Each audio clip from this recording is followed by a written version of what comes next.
परमराध्य परम वंदनीय सदगुरुदेव पूजनीय संतजन, सदगुरु कबीर साहब के मौलिक ग्रंथ के उपदेश सुन रहे धर्म प्रेमी सज्जनों, शरीर और संसार के मोह में डूबकर व्यक्ति अपना पीछे के दुखों को भूल जाता है और अहंकार करने लगता है। मनुष्य का सबसे अपना कौन है जो कभी साथ नहीं छोड़ता है? सदगुरुदेव उस कभी साथ नहीं छोड़ने वाले साथी का याद दिला रहे हैं।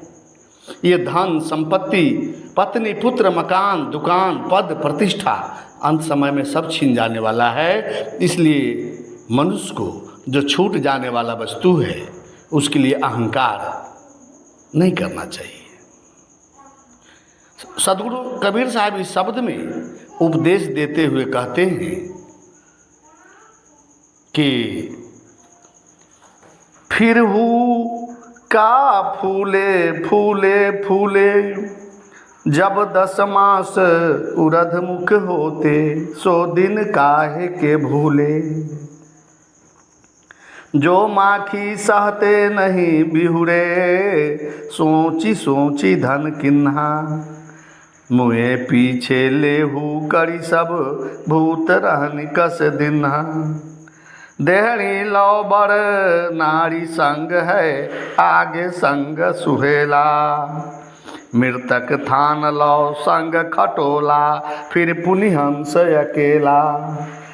जाड़े देह भस्म होई जाई, गाड़े माटी खाई। कांचे कुंभ उदक ज्यों भरिया, तनकी है बड़ाई। राम नरम सिमोह के माते, परहु काल बस कुआं। कहे कबीर नर आपु बंधायो, ज्यो नलनी भ्रम कुआं। सदगुरु कबीर साहब इस शब्द में उपदेश देते हुए कहते हैं कि हे मानव, यह सुंदर शरीर, धन, विद्या इत्यादि के घमंड में क्यों अकर कर फिरते हो?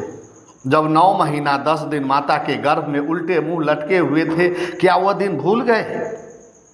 बहुत कम दिनों के लिए संसार में आए हो, फिर ये जवानी, सुंदरता, बल, मकान, मान, सम्मान, पद, प्रतिष्ठा को पाकर अपनी तुच्छ बुद्धि के अहंकार में डूब गए हो।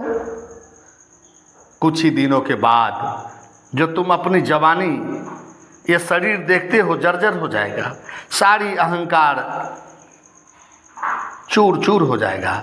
इसलिए सदगुरुदेव कहते कि फिरहू का फूले फूले फूले, जब 10 मास ऊर्ध्वमुख होते, 100 दिन काहे के भूले। फिरहू का फूले फूले, जानते हो और आगे क्या होने वाला है? कहते हैं कि जो माखी सहते नहीं बिहुरे, सोची सोची धन किन्हा। मुँह पीछे लेहू लेहू करे, सब भूत रहनी कस दिन्हा। जैसे मधुमक्खी उड़कर फूलों पर बैठती है और फूलों से रस चूस चूस कर अपने छत्ते में जमा करती है, उसे उपभोग भी नहीं करती, जमा करती जाती है, जमा करती जाती है और अपने छत्ते को छोड़ना नहीं चाहती। लेकिन मधु निकालने वाला आता है, आग का धुआं करके आता है, उस छत्ते को आग से झरका देता है। मक्खियाँ भी उसी में झुलस जाती है और मधु निकाल कर ले जाता है। इसलिए प्यारे बंधुओं, ईमानदारी पूर्वक धन का अर्जन करो, उस धन का सदुपयोग करो, नहीं तो उस धन को लेहू लेहू अर्थात मरने के बाद सब बांट लेगा। मृत आत्मा के साथ कुछ भी नहीं जाएगा। इसलिए असहाय दीनहीन की सेवा, उचित व्यक्ति को दान जरूर करना चाहिए। आगे कहते हैं कि देहरी लो बर नारी संग है, आगे संग सुहेला। मृतक थान लो संग खटोला, फिर पुनि हंस अकेला। हे अध्यात्म प्रेमी सज्जनों, मृत देह के साथ पत्नी केवल दरवाजे तक जाएगी, फिर लाश के साथ मित्र एवं प्रियजन बंधु बांधव जाएंगे और जिस खटोला पर तुम जाओगे वह चिता तक ही रह जाएगी। उसके बाद तुम्हें अकेला ही जाना है। अगर कोई जाना भी चाहे तो जाने का कोई उपाय नहीं। आगे का पद का भावार्थ है कि जाड़े दे भरम होई जाई, गाड़े माटी खाई। कांचे कुंभ उदक ज्यों भरिया, तन की यही बड़ाई। शरीर जलकर भस्म हो जाएगा। अगर लाश को मिट्टी में गाड़ देगा तो वह मिट्टी हो जाएगा। हे संत जनों, कच्चे घड़े में पानी रिश्ते रहते हैं, ठोपे ठोपे चूता रहता है। वैसे ही जिस शरीर को लेकर तुम फूला फूला घूम रहे हो, अहंकार कर रहे हो, वह धीरे धीरे समाप्त हो रहा है। उस मिट्टी की घड़े में रखे हुए पानी की तरह धीरे धीरे चू रहा है, और यह शरीर पानी की बुलबुले की तरह है। अंत में सद्गुरुदेव उपदेश देते हुए कहते हैं कि राम न रमसी मोह के माते, प्रेम काल बस कुआं, कह कबीर नर आप बंधाओ जे न लरनी भर सुआ। शरीर और संसार के मोह में अगर डूब गए और राम में रमन नहीं किया तो फिर से काल के वशीभूत होकर दुख तथा माँ के गर्भकूप में जा गिरोगे। यहाँ सद्गुरुदेव उपदेश देते हुए कहते हैं कि विषयों में फंसकर लोग स्वयं शरीर तथा संसार में बंधा हुआ है।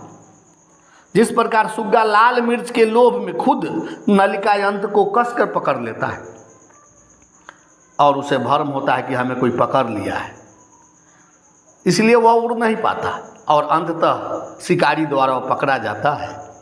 उसी प्रकार जीवों को कोई नहीं शरीर संसार में फंसाता है, कोई नहीं बांधे हुआ है। जीव को यह भ्रम हो रहा है कि हमें कोई फंसाए हुआ, वह स्वयं फंसा हुआ है और आवागमन दुख दुर्दशा भोग रहा है। इसलिए अपने जन्म मरण के असली साथी जो तुम्हारा निज स्वरूप चेतन राम है, जो घट घट में रमन कर रहा है, उसमें रमन करो।